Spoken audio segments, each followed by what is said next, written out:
Good evening and welcome to Slam the Gavel, the show that tells it all regarding family court, other court issues, as well as CPS. I'm your host, Maryann Petri. There's a non-denominational retreat weekend at the Resolution Center of Jacksonville, Florida. This will be a time of support and renewal for parents and grandparents on the journey of parental alienation, standing strong in resilience, paving the way for good health and a great future. This will take place April 22nd through the 24th at the Resolution Center, and I will have everything listed in the podcast notes. Right now, I have a brand new guest. Her name is Amy van der Linde.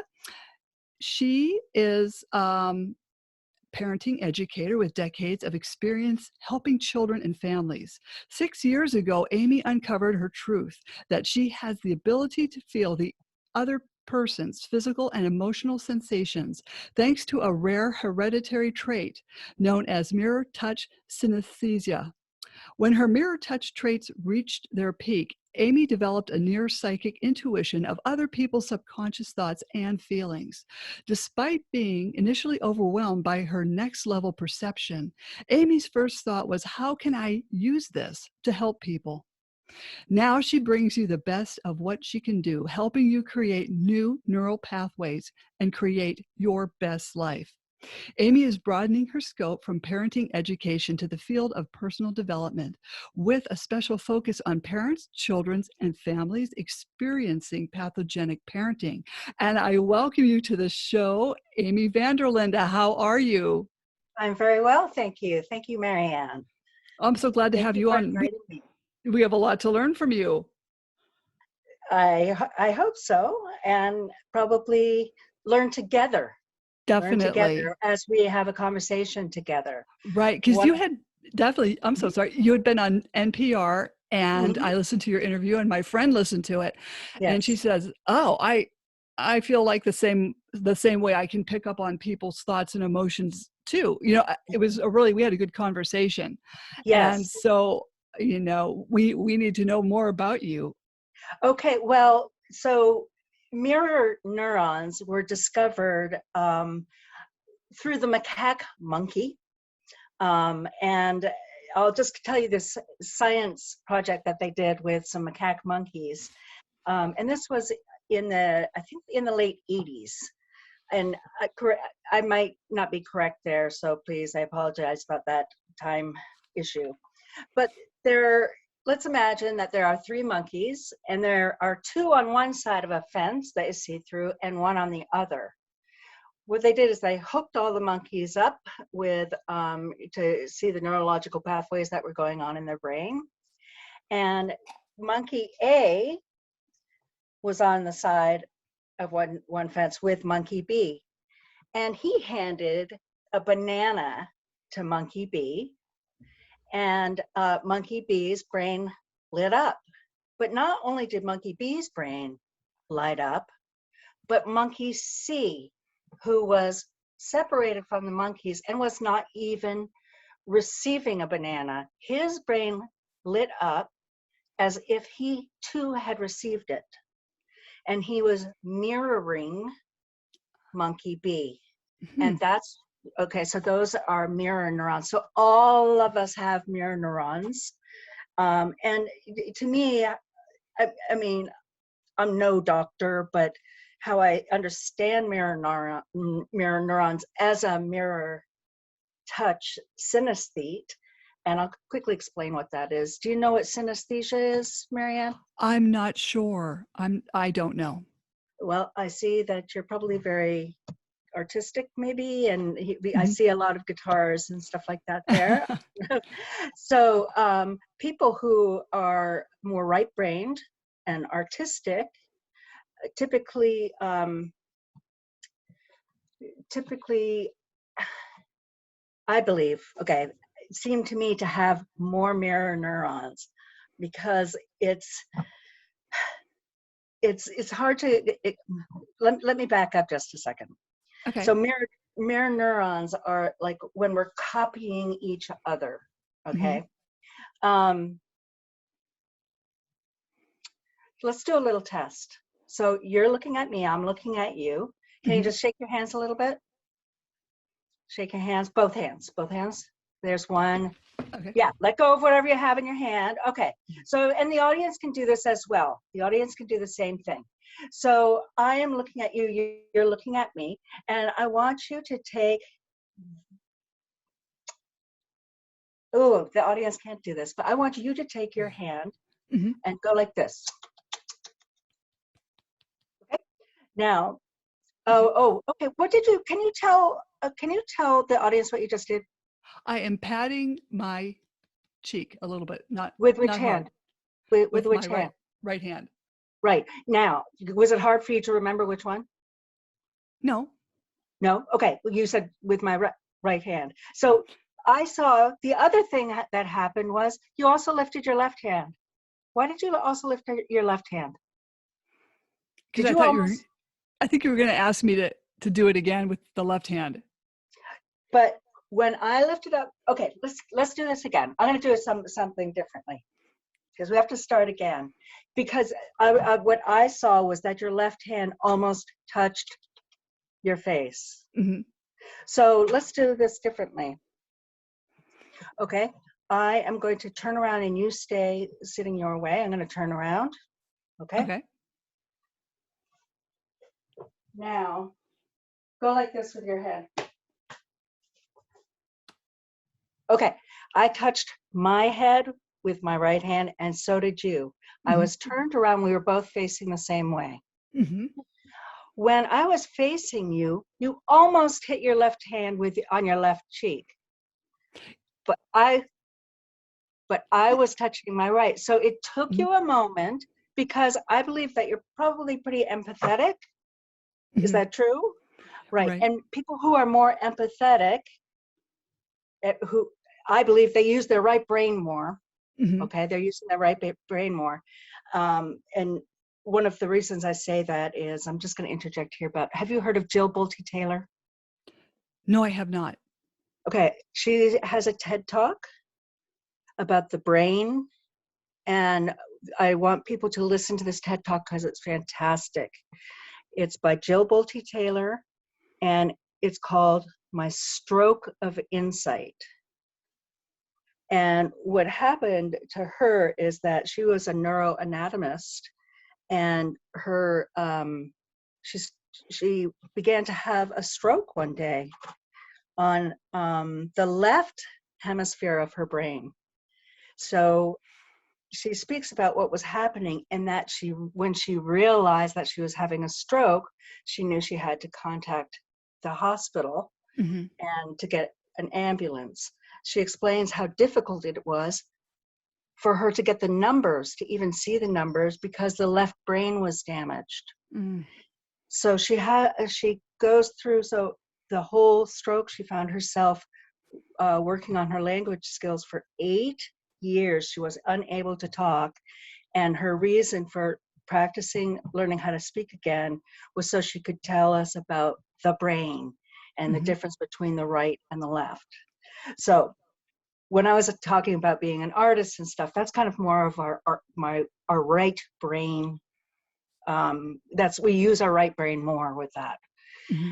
And a lot of the empathy for other people, I believe, comes from our right brain. Before, when I was asking you to touch your face, typically people with high mirror neurons will mirror people, right? So Mm-hmm. let's go like this. If I touch my right, now you copied me. When I Mm-hmm. just, what side are you touching Left. on your face? I'm touching my right. Mm-hmm. So you mirrored me naturally. Mm-hmm. But if I were to flip around, now I'm going to flip around, touch this side, Mm-hmm. and you switched, but I stayed the same. So Mm-hmm. if I'm side by somebody, let's say somebody has a freckle on their face, Mm-hmm. okay, and it's on their right cheek. If I'm Mm-hmm. looking at them, I'll feel it on if it's on their right, I'll feel it on my left cheek. Mm-hmm. I get my Mm-hmm. left and right wrong because of mirrors. Mm-hmm. Mm-hmm. Okay, so Yeah, that's interesting. yes. The first time, do you enjoy the New Yorker? Well, I haven't read it much. Okay. Um, I enjoy the science Mhm. part in there. And one of the first things, one of the best articles that I read was called "The Itch," Hmm. and it's about um, two different people who actually itch through their brain, their Hmm. skull, and they're into their brain, and one into the carotid Mhm. um, artery. Mhm. And so in that article, I think it was in 2003 or something like that, um, there was talk of a doctor, a neuroscientist named V.S. Ramachandran, Mhm. and said he said that somebody had come in with a phantom limb after his left arm had been amputated somehow. And he said to the doctor, "I have a lot of pain. I have a lot of pain." And the doctor, V.S. Ramachandran, said, "Well, look in this," and he made um, a 90-degree angle with two mirrors facing each other. And he put the man, he sat him in the chair, and the mirror was right to his left and a little bit in front of him. And he had no left arm. And Dr. Ramachandran said, now put your right arm onto the table," and the right arm was on the table as well as the mirror. And he said, "Now take a look in the mirror." And the guy looked in the mirror, and he said, "Now move your right hand." And he moved his right hand, and he said, "Oh my goodness, doctor, the pain has gone." Hmm. And he doesn't, Hmm. his phantom pain was gone because he was looking in the mirror and believing that he was looking at his left hand that had been previously amputated. When I read that, I was like, oh my gosh, I love the New York. I just like tossed it. I said, I can't believe how long it took them to figure out Mhm. this, Mhm. to do that. That would have been so easy. And the Mhm. reason I felt it was so easy, and it sounds obnoxious to say that because it wasn't, it was a wonderful day for this guy to like make this discovery, Right. right? But the reason I thought it was so easy is because I think in mirrors, and had never heard of the word mirror touch synesthesia, and it Hmm. wasn't even discovered until 2013. Hmm. Now, synesthesia, let's go back to that, is combined senses. So if you listen to music, some people might be able to see color Mhm. when they listen to music.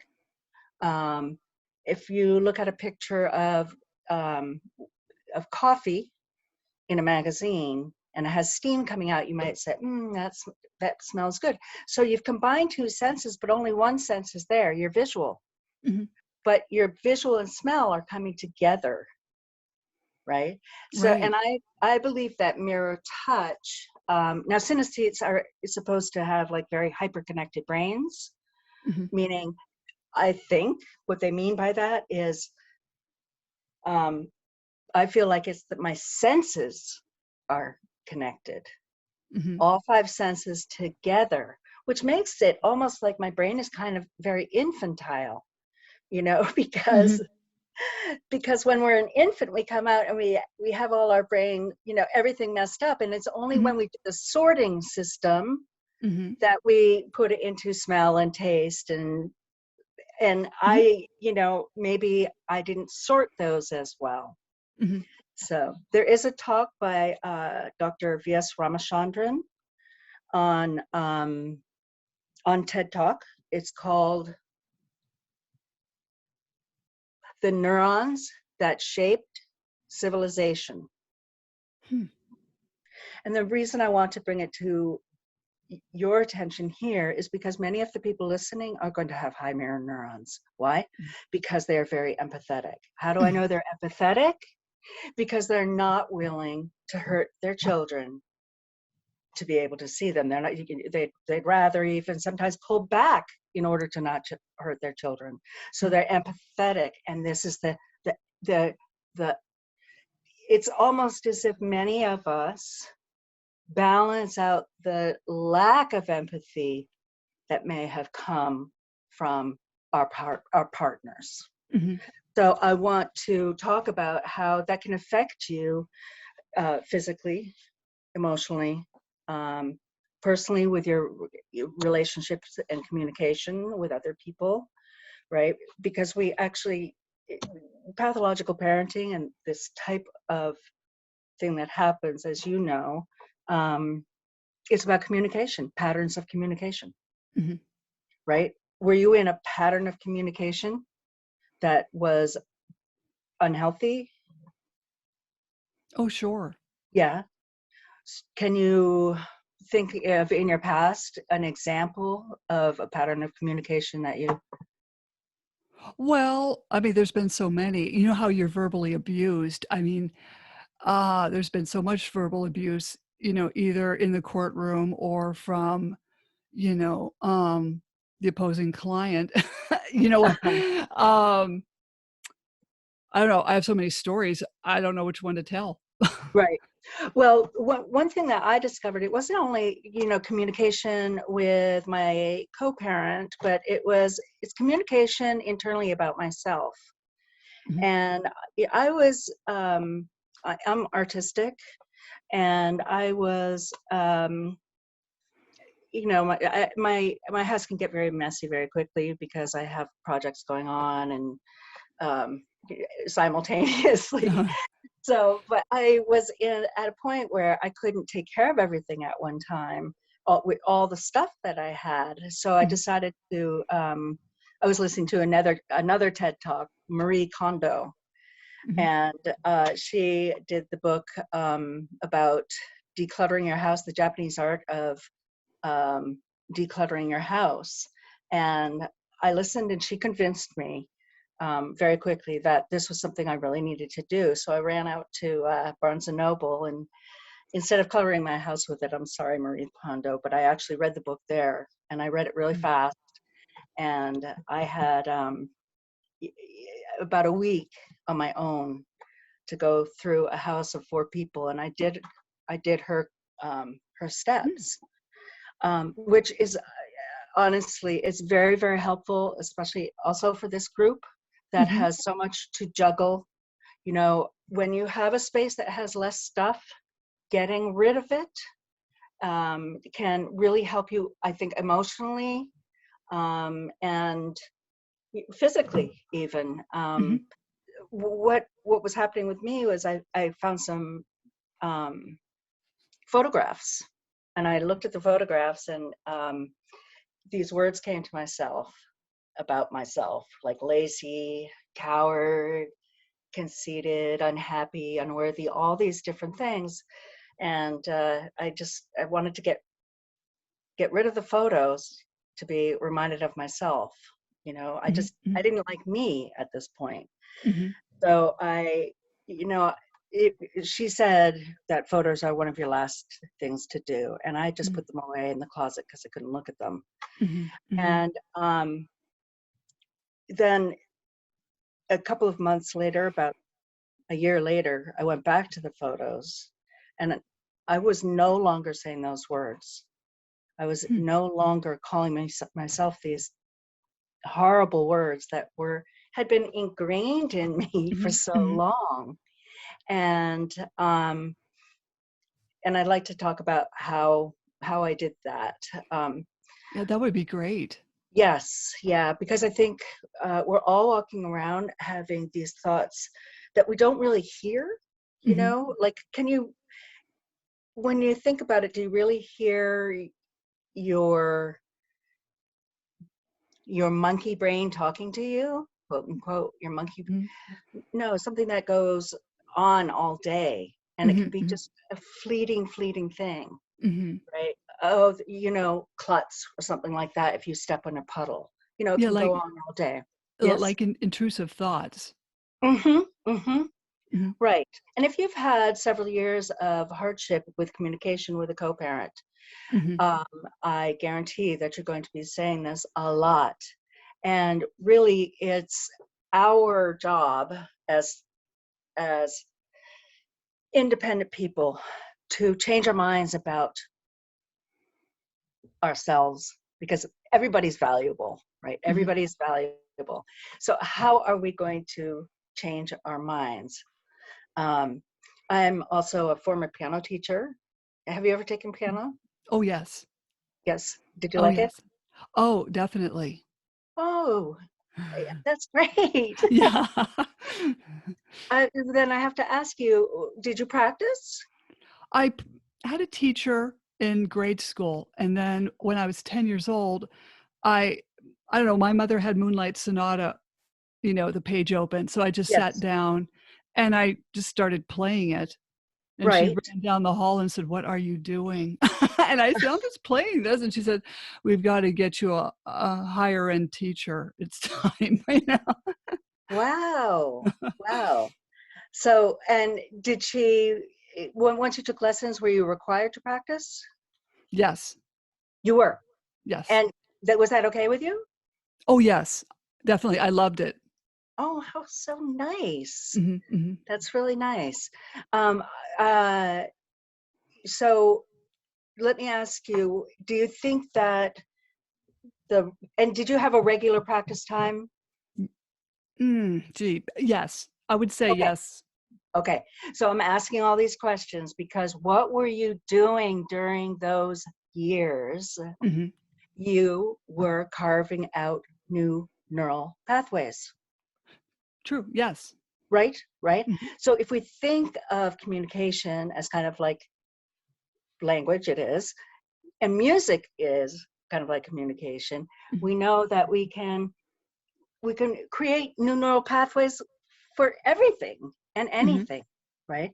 So the new neural pathways that I'm hoping that um, people can make are to change their internal thoughts about themselves into mhm, something positive, and to turn that will then reach out outside of them to other people, and then past that. mhm, I mean to like our community, mhm, right? Larger. It's all systems, right? A mhm, family system, right? The community is a system, and the individual human is a system, mhm. right? So now, what happened? So you were playing your instrument, and did you improve through the? How long did you play? Geez, probably from the time I was 6 years old up until I was probably 19. 19. Okay. Mhm. And did you improve through the time? Definitely, yes. Right. Now, I know it's piano is very complicated. Mhm, So you think about all those hours that you went back and back and back and back over and over and over through the years. What I like to look at that as is as slow practice mhm, makes fast learning, mhm, right? So that's going to be the same with your brain. When you're first starting, it's going to be slow, but it's going to get very fast eventually. So here's the example. When I practiced my brain for a year and I returned to the photos, and I was saying things like I was giving and brave, awesome, confident, mhm, fearless, all these things that were actually true about me, mhm, right? They were actually true about me, but I had been focusing elsewhere for all the years beforehand. mhm, So how are we going to make the new neural pathways in our lives? mhm, Um, I have 5 quick examples. First of all, having something like a motto like slow practice makes fast learning. Um, how to, if you do we want to learn fast? Yes. How do mhm. we learn fast? By beginning slowly. By beginning Definitely. slowly. Okay. And simply. Okay. So I have 5 things, and I'm just going to read from my paper just in case I I need to. One of the first is to be inquisitive, right? Mhm. So it's what people are dealing with is extremely challenging, right? Mhm. And Definitely. so when I was it took me 10 months, sorry, yeah, 10 months to figure out that I had mirror touch Mhm. synesthesia with a lot of thought, constant all day. I was very confused. So I would spend time, I had already read a lot up to that. Like I was just interested in um, child behavior. I was interested in psychology and philosophy. And um, uh, what I did is I basically, quote unquote, spoke to dead people, Mhm. people who had written books. Mhm. And I would discuss what I'd read with them in my mind Mhm. to find out, hey, what is going on? Why is my mind um, so complicated? Mhm. Mhm. I had had a trauma. Like the people who are listening now, you've had trauma. It changes your mind. It Mhm. changes your brain, right? And some of the thing, what happened to me is that I became more empathetic than I had been. Mhm. And so I was getting pains off of people, and Mhm. I fell into a 6-month migraine. Oh, no. Yeah. And by the end of the, have you, yes, are you a migraine sufferer? You are, Oh, right? yes. Oh, yes. Yeah. And what have you done to help yourself in those during that time? Um, laying down, taking pain medication, it was just they're very debilitating, Yes. and even if they're gone the next day, all you're doing is laying down because they were just it took so much out of you. Right. Right. And 6 months is pretty long. And I had already had like a time when I was working in homeless services um, where I felt like I had a migraine for 10 years. Every Mm, single day I had a migraine. mhm, Um, so, uh, what I started doing, because I came to a point where I just I didn't care if I lived any longer. Not that I was going to off myself or anything, but I didn't mhm, care any longer. mhm, And then I heard myself say to myself, do a meditation. And I mhm. found a meditation online. I don't know if do you do meditations, guided meditations online, Maryann? Not online. I usually do crisis meditation. With that you make up in your own head or Yes. what? Uh-huh. It's almost like, like, I've studied Lao Tzu, and I read a book called The Wooden Bowl, and, Uh-huh. um, that was quite a long time ago, but, yeah, I just developed my own way of calming down. Yes.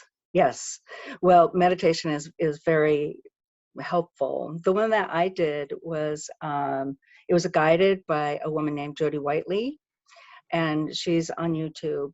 And one of the things that she said was she brings you through your body, and she says to fill your body with love. Mhm, And my eyes were closed, but I rolled them. Like mhm, I was like, oh my God. And she said, do, it was like she was talking directly to me. She said, do not underestimate the power of love. And I was like, okay. So I started feeling it where we feel it, which is in the heart. mhm. And within 20 minutes, I was well. And this had been months and months and months. So my suggestion to everybody Mhm. is to number one is to fill your body with love. It actually is very, very healing. Now, I practiced it a lot so that it grew and grew, so that as if I found myself getting um, physically ill with a migraine, um, I could more quickly cure myself. Hmm. And so one night I was thinking, oh, let me go talk to my daughter. And every night for years, she was 8 at that time, I'm going to tell her how much, I had told her every night how much I loved her. And this time I said, I'm not going to say a thing. I'm going to feel it in my heart. I'm just going to feel the feeling. So I went in and I said nothing, and I smiled, and she was, her head was on her pillow turning back and forth, and she said, Mom, and I said, what is it? And she said, there's something different tonight. And I asked her, do you feel calmer? Do you feel, what do you feel? And she said, I feel you love me tonight. Aw. Yes, which was, first of all, amazing that she was able to define exactly what she felt, Mm-hmm. but also that it came through without even any words. Mm-hmm. So later, after I learned that I had Mirror Touch Synesthesia, I listened to an NPR talk. Let me think about what it is to share with people. It's about Mirror Touch Synesthesia on Invisibilia by NPR. Okay. Okay, and it's really interesting. They speak to a physicist who talks about atoms, and he shows that the atoms, even though he comes to the point where he claims that atoms touch each other. Once they've touched, they continue to touch each other. Excuse me, sorry for that noise. They continue to atoms come, sorry, let me start again. That atoms that have touched Mm-hmm. continue to touch at random intervals in time, through time, over and over and over, even if they're miles and miles apart. Mm-hmm. Okay, so, and he proves it by one atom making a ting and the other atom responds. What this meant to me as a mirror touch was, you're made of atoms, I'm made of atoms. We're all, and this is also what Jill Bolte Taylor talks about in her TED Talk about we're all atoms. Mm-hmm. And when we touch each other, we're actually swapping atoms. And so even if you don't get to see your child, you can still send them love through your heart. And you have, in your brain, you have their cells in your brain, your Mm-hmm. child's cells, right? So you can, so we're totally, totally hooked with each other. Mm-hmm. And you can send the love physically, not only materially, right, through letters or calls, all right? And it will make you feel better. To focus on the love part, you'll actually begin to feel a lot better. I would think so. Yes, That's excellent. yes, Excellent. yeah. Well, sometimes I know that it's very hard to, I'm in different groups, and don't you find it that, some people feel very hard to not take what their kids are saying personally, Mm-hmm. right? And I understand that. I really do. It's hard because it's very hurtful. And as they get older, it becomes more hurtful, and just the pain. And so I feel like it's very hard to do that. Okay, here's what I also teach kids a lot, and I had a lot of students who have behavioral issues, Mm-hmm. right? Mm-hmm. And it's my feeling that people who are acting the least lovely Mm-hmm. are the Mm-hmm. ones who need it the most. Mm-hmm. Are the ones who need it the most. So it just, that means that your kids are hurting so badly that that's how much love they need from you, Mm-hmm. unconditionally. and you can do it from afar. So I've heard that too. I was talking to someone else about that as well. the feeling of love, or Loving someone from afar. yes, And you're like, yeah. people say send out good vibes. Yes.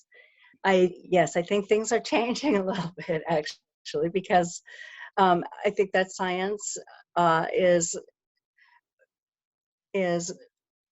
moving more towards things that we've been saying for a long time. Do you know what I mean? Mm-hmm. They're coming together. Science and spirituality are coming together more. And I Right. feel like for mirror neurons is really the kind of like the spiritual part of us. Do you know what I mean? It's like Mm-hmm. it's because it's that we're all interconnected. It really feels like we're all interconnected. No, that's very true.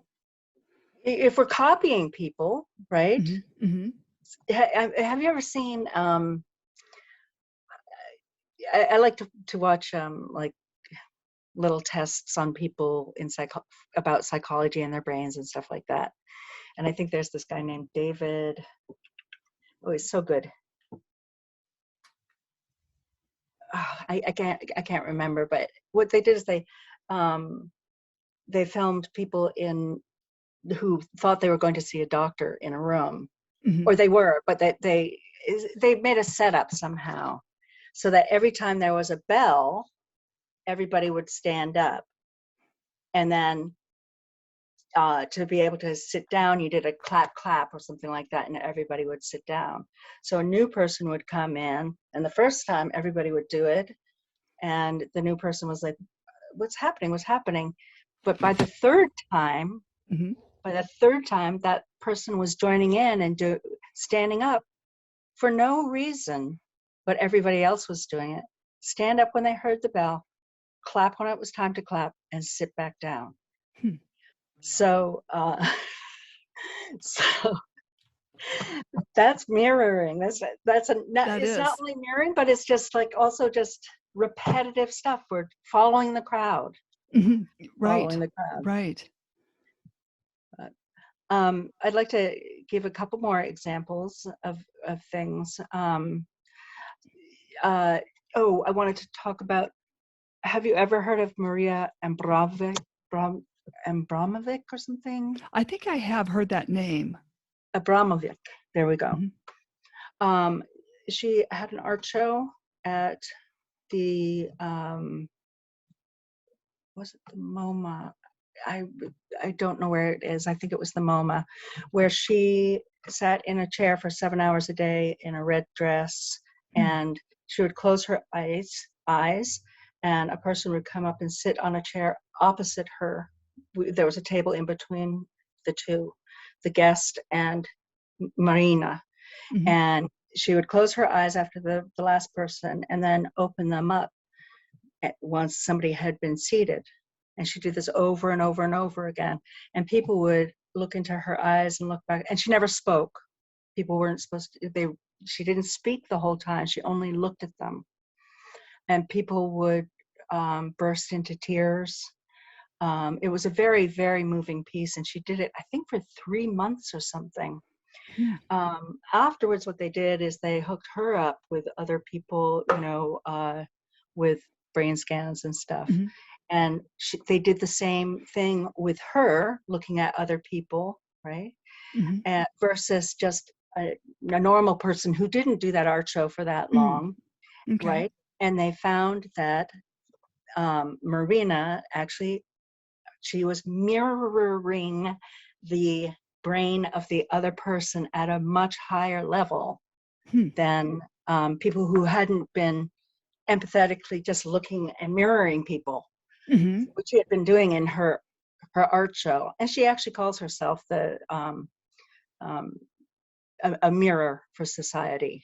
Mm-hmm. Her art is a mirror of society. Interesting. That's Yeah, interesting. yeah. So one of the next ideas that I want to talk about is smiling. Mm-hmm. And I'm going to go through actually all I have 5 of them. Okay, so let me go a little bit faster because I see our time is running out. Mhm. So the first suggestion, I said to be inquisitive. You want to learn about Mhm. whatever you can about your brain and about what you're dealing with in your life.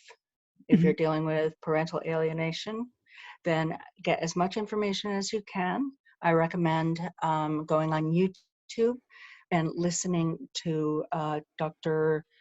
Craig Childress, and Mhm. he has 6 to 10 videos. The first one is about helping the targeted parent, and I Mhm. want to tell you how I quickly learned this. Um, I learned this by putting it on loop, the Mhm. first video on loop at night while I slept. And Hmm. I learned it very quickly. And then I started taking action with the court and with all the people who dealt with what I was doing, Mhm. what was happening to me. Okay. So let me go back. Be inquisitive. Smile. The third one is I'll talk about your superhero stance. Mhm. The fourth one, I must have put it up to the top because that's fill your body with love. I do believe that that's probably my top one there. And number Mhm. 5 is to, I want to say, quote unquote, be the bully. And I'll explain that. But let me go back to smile. Um, Much of the reason that we love being with our kids is because kids smile so many more times during a day than we do. And by the time you're an adult, it's very, very few times a day. And I was going to look up the numbers before I got on here, but I don't have them. It's like the difference is so much. Okay. Hmm. So what can we learn from kids is to smile more. And Mhm. I noticed my smile left at about age 12. Mhm. I saw a picture of my face where, and this is what happened with the photos, where it was almost as if I had a smile on half of my face and not the other half. And I've always known that I look like half and half of the uh, tragedy and comedy Right. broken half put together, which is kind of true about my life. So, but what I really thought was, I believe that if I smile more, I'll actually feel a lot better. Mhm. And it's very true. I actually did a couple of things. I went on YouTube and I started looking at face yoga because it was almost as Mhm. if my face had, I see you nodding. Have you heard of Mhm. it? Oh, yes. Yeah. Well, it really, really helped. It Mhm. really helped. And when you're smiling, you want to reach all the way up to your eyes and scrunch those muscles really hard, and you'll begin to instantly feel better. I also put a pencil in my mouth when I Mhm. was driving around, right, Oh. Mhm. to keep the smile. That was her recommendation. Mhm. So, so I did work on smiling, and I would put signs around my house or paint rocks and say, smile often. Mhm. Um, Mhm. okay, so the third one was also a TED Talk idea. Um, and all of that, I'm telling you, won't take much time. Mhm. Um, is the way you stand. The way people stand, you're going to feel better if Mhm. you have a stance in which you're strong and tall. Now, after we've been hurt from the outside, we're going to start shrinking our bodies and shrinking our bodies internally, right? Right. And honestly, people know, they can instantly see who has been hurt and who has not. So Mhm. you also want to not ever remain a quote unquote target parent. Get Mhm. out of it. You can get out of it by changing your body stance. Mhm. And I know it's really hard to change. I have um, scoliosis 2 ways. Mhm. So, and that made me a good target because Mhm. because it gives you Mhm. some physical issues, right? And Mhm. that you can see. I guarantee my back is a whole lot better just from doing yoga 10 minutes a day, right? You can do it. Just what you can do, here's what you can do, is you can imagine walking around with a straight back with confidence. Think about what it looks like if you're walking around with your body upright and strong. Um, if you, scientists found out, if you imagine things, they did this with pianists, by the way. They had 3 groups of pianists, piano Mhm. players or beginners. They said, Group A, we'll teach you this, go home and practice for 2 weeks and come back. Mhm. Practice like 40 minutes a day. Group B, they said, we're going to teach you the same thing. Now go home and don't practice. And then the third group, okay, here's your lesson. Now go home and imagine practicing for 40 minutes a day if the other guy did 40. Mhm. They came back, Group A and Group C were at the same level Mhm. of piano playing. Wow. Right. And they did it with basketball players, and NASA uses it. So if you are too tired to get out of bed, imagine getting out of bed. Imagine standing tall. Imagine yourself out in the world. Mhm. And your body muscles will actually start giving you what you need. Okay, fill your body with love. I talked about that a little bit. Okay, be the bully. And Mhm. this means bully to yourself. Mhm. What, and I mean the part of you that was saying that you were selfish, that you were crazy, that part, I want you to bully that guy. Mhm. Mhm. That guy, right? You have to come up with ideas to say that is not true. Mhm. The first step is you have to hear what you're saying to yourself all day long and realize that you're saying stuff that you wouldn't say to your best friend. Right. So be your best friend. How are you going to do this? You're going to have to stop bullying yourself and bully the bully. Mhm. And the bully is your subconscious. Okay. Oh, I And agree. your subconscious is telling you all the junk that has been fed into you that you didn't have a choice about early on. Mhm. Right. Right, I so agree. right. So just as you're training yourself with piano, Mhm. we want to train our subconscious. And there's several ways to do that. We let's see, I'm going to tell you the most important one. So we're conscious now, is that correct? You and Mhm. I were still awake. He's still awake, Right, Mary. right. Oh, definitely. This is fascinating. Keep going. Okay, so we're awake right now. So we're conscious, correct? Mhm. And when you go to sleep, what are you? Unconscious. You're unconscious, right? But somebody is still awake Mhm. while you're sleeping, and that's your Sub subconscious. Mhm. And when you think about a mother's intuition, um, you you can think, like, during the night if they're sleeping, right, and something's happening in the house, Mhm. a mother has intuition that there's something wrong and will wake Mhm. up at the time of the emergency, like right before the time of the emergency. And that is because the subconscious is always awake. Okay, so during the time, there's 2 times, and maybe you can tell me what you would think. There are 2 times in which you could train your subconscious the best. Mhm. What do you think those would be? At the times to train your subconscious? Yes. Probably right before sleep. Yes. What's the other? Maybe I would say the afternoon because you know how sometimes people take naps. Okay, so when you are, one of those is very correct. Oh, naps. Yes, yes, yes. Okay, so right before you sleep. No, he said what did you say? Right before you sleep? Yeah, right before Yes. you go to bed. Okay, so And you're going to take a nap in the afternoon, so mhm. you can do it then too, because you're about to sleep. But let's say you don't take a nap. Mhm. When's another time? Maybe upon awakening. That's right. And Mhm. during those 2 times, your brain is in a different form, and it's called theta waves. I don't know much about it, but I listened to some guy talk about it, and I was like, okay, I'm going to believe him because he's the scientist. I'm going to take an idea from him and just Mhm. Practice it every day. And what it is to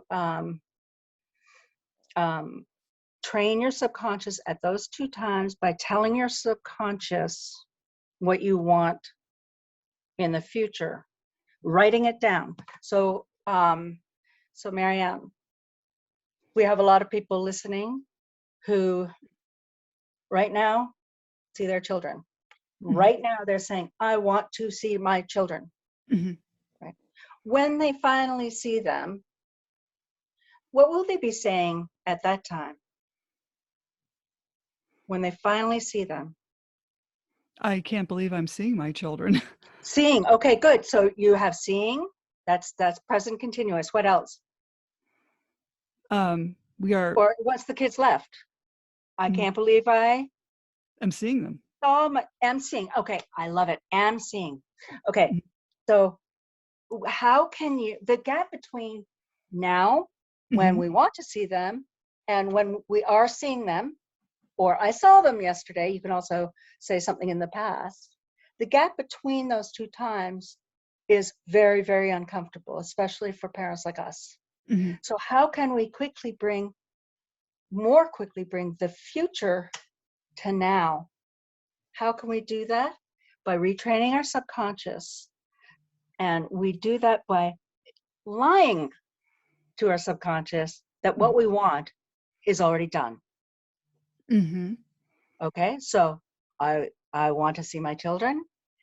Instead of saying I want to see my children, writing it down, because everything that you're going to be doing in the morning, first thing and last thing at night, will be in writing. Mhm. Just get a small little composition book. It must be in writing. I don't have time to explain that right now, but make sure that it's in writing. Mhm. And you want to change your tense, and you just say, I am seeing my children every day. I have a good relationship with my children. My children and I communicate regularly. Mhm. My children gave me a call yesterday. Whatever you are most hoping for, write it down first thing in the morning, last thing at night, as if it has already been done, because your subconscious controls everything you do. Mhm. I agree And with that. that's right. So you Mhm. want to tell it what to do correctly, Right. right? You Mhm. want to tell it that you're healthy, you stand up straight, you're confident. You want to tell it everything, that you're brave, you're awesome, impressive, all these different words. You're going to change your belief about yourself in those small and easy ways. Be inquisitive, smile, make sure you have a superhero body, fill your body with love, and be the bully to the mean guy inside of you, because you've got things to do Mhm. and a good life to live. Most definitely. Yeah. I I'm so glad I had you on because I do want you to come back on. Oh, thank you. I think I, there's more we have to talk about too. So, this has yes, been I would amazing love to. because well, I grew up with, my mother telling me that, she was reading about people that use their subconscious that, saw something how they wanted to see it, and Yes, not the negative of what it was going on. right. And if you see the or not in your subconscious, if you see it, it will happen. It will somehow happen. Hmm. That's how she kind of explained it to me. Well, it's now science. What you're Mhm, saying is now science. So I sent you a little message right beforehand, mhm, and I said it was several words, and maybe our audience can write these words and hang them up in your house. mhm, Thoughts, words, actions, habits, character, destiny. Again, I'll do it real quick. mhm, Thoughts, words, actions, habits, character, destiny. mhm, What do you want for your destiny? You want to see your kids. mhm, mhm, Change your thoughts. You're going to do it with the end in mind. Change your thoughts, and you'll start taking action, or you'll start telling people or telling yourself, I am giving and selfless and Mhm. fearless. You'll start telling yourself and then other people. You'll start acting in ways that are confident, right? And then you're going to, that's going to become a habit. Mhm. And once all these things become a habit, it's as if that is your character. Mhm. You now are that strong person. And basically, we need every strong person we can from this, your listeners. We need every person so that we can make changes um, Mhm. for the future. Definitely. Yeah. Now, how do you want to be reached? How do you want people to contact you? People can, I, I am, I don't know if you know this word. I'm a little bit of a Luddite, but I'm catching up. Basically, Mhm. I, I spent a lot of time with my children and I didn't have a phone Mhm.